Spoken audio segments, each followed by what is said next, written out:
Hola, vamos a meternos de lleno en este análisis. A ver, ¿cuánta historia o cuántos secretos puede esconder un simple trozo de tierra bajo nuestros pies? Hoy nos embarcamos en un viaje cronológico alucinante. 250 millones de años de historia. Y lo mejor de todo, sin salir de un solo lugar. Hablamos de Santisteban del Puerto, un sitio verdaderamente excepcional donde la geología más antigua y la historia humana se dan la mano todos los días. Empecemos por lo primero que llama la atención. Esas colinas rojas naturales a las afueras del pueblo. Son un espectáculo. Mirar este paisaje es, literalmente, asomarse a las entrañas de la tierra. Ese relieve tan vibrante contrasta muchísimo con cualquier otra cosa de la región. Casi parece un paisaje sacado de Marte. Y ojo, que este terreno tan particular no es solo algo bonito de ver, es una auténtica máquina del tiempo. Nos transporta directamente a hace 250 millones de años. Se dice pronto, ¿eh? 250 millones. Para ponerlo en perspectiva, estamos hablando de una época en la que ni siquiera existían los primeros mamíferos. Esa antigüedad tan brutal es la base geológica de todo lo que vamos a descubrir hoy. La hoja de ruta de este análisis es bastante clara. Primero, el Triásico en Santisteban. Segundo, las misteriosas huellas del Arcosaurio. Tercero, la evolución de su patrimonio monumental. Y, para terminar, el arte y la cultura local. Primera parada, el Triásico en Santisteban. Un auténtico paisaje prehistórico. El origen de estas tierras rojas es una pasada. Imaginemos esto hace cientos de millones de años. Enormes cantidades de materiales viajando desde las montañas cercanas a través de redes de ríos gigantescos. Pero, ¿por qué ese color tan llamativo? Pues básicamente por la oxidación. El hierro de un mineral llamado hematites se oxidó a lo bestia por el calor extremo y el oxígeno, y tiñó toda la zona de ese rojo carmesí que sigue intacto hoy en día. Y aquí viene una contradicción tremenda. Hoy vemos esta zona como un entorno árido o semiárido, pero el polen fosilizado nos cuenta una historia totalmente distinta.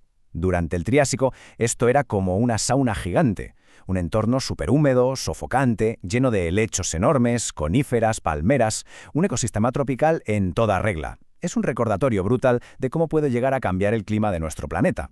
Pasamos a la segunda sección, huellas del Arcosaurio, siguiendo literalmente los pasos del pasado. Vale, la gran pregunta es ¿cómo sobrevive una huella tantísimo tiempo? Es como un puzzle perfecto. Primero, los dinosaurios tuvieron que caminar justo sobre el barro blando de un río. Y acto seguido, antes de que el agua o el viento lo arruinaran todo, tuvo que depositarse otra capa de material diferente encima para sellarlo. Así de increíble. Esa capa protectora es la que ha evitado la erosión y ha permitido que estas marcas lleguen hasta nosotros. Una auténtica carambola geológica. Para hacernos una idea de quién pisó por allí, tenemos esta imponente escultura de metal. Representa al creador de esas marcas, un dinosaurio bípedo del grupo de los arcosaurios. Estamos hablando de un depredador gigantesco, un animal formidable con una fuerza descomunal que reinaba en estas tierras rojas hace más de 230 millones de años, muchísimo antes de que el tiranosaurio Rex siquiera apareciera en escena. Y ahí las tenemos, impresas en esa arcilla roja tan dura, el verdadero tesoro de la zona. 24 huellas, que en paleontología llamamos ígnitas, conservadas a la perfección. Algunas tienen hasta 9 centímetros de profundidad, una locura. Pero lo más interesante es que están alineadas, y eso nos dice algo súper importante sobre su comportamiento. Básicamente nos sugiere que iban en grupo, toda una manada viajando junta con rumbo fijo por aquel lodo prehistórico. Pero atención a esto, que es el plato fuerte. Estas huellas tienen una rareza, una anomalía. Si nos fijamos bien, el dedo central es más corto que los dos laterales. Y esto no es un error de la piedra, ni mucho menos. Indica una forma de moverse a saltos. Sí, como un canguro de un par de toneladas impulsándose con las patas traseras.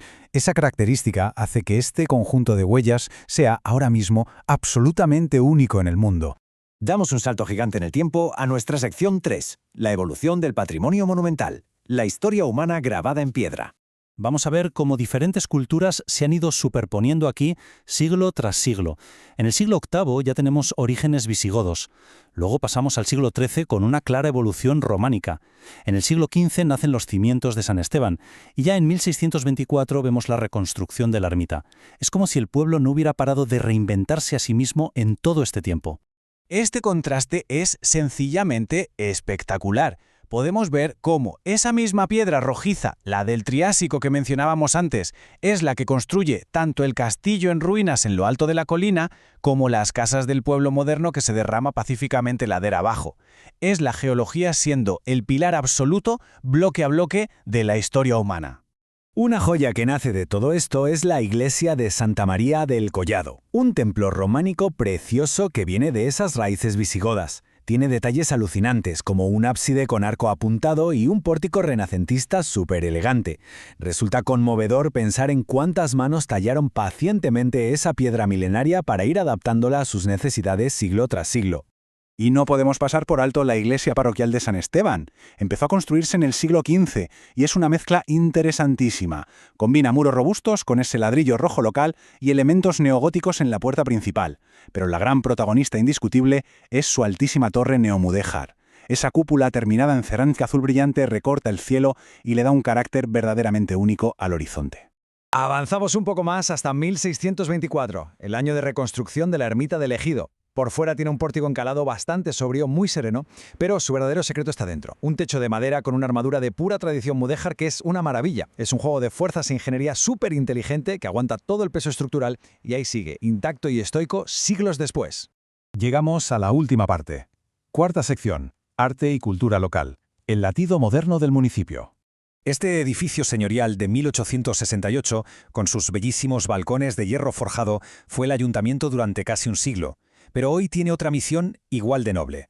Es la sede del Museo de Escultura Jacinto Higueras, un auténtico refugio cultural que se encarga de mostrar al mundo el enorme talento artístico que ha dado esta tierra. La mayor parte de los fondos de este museo fue una donación de la familia en 1963, y la forma en la que está organizado tiene todo el sentido del mundo.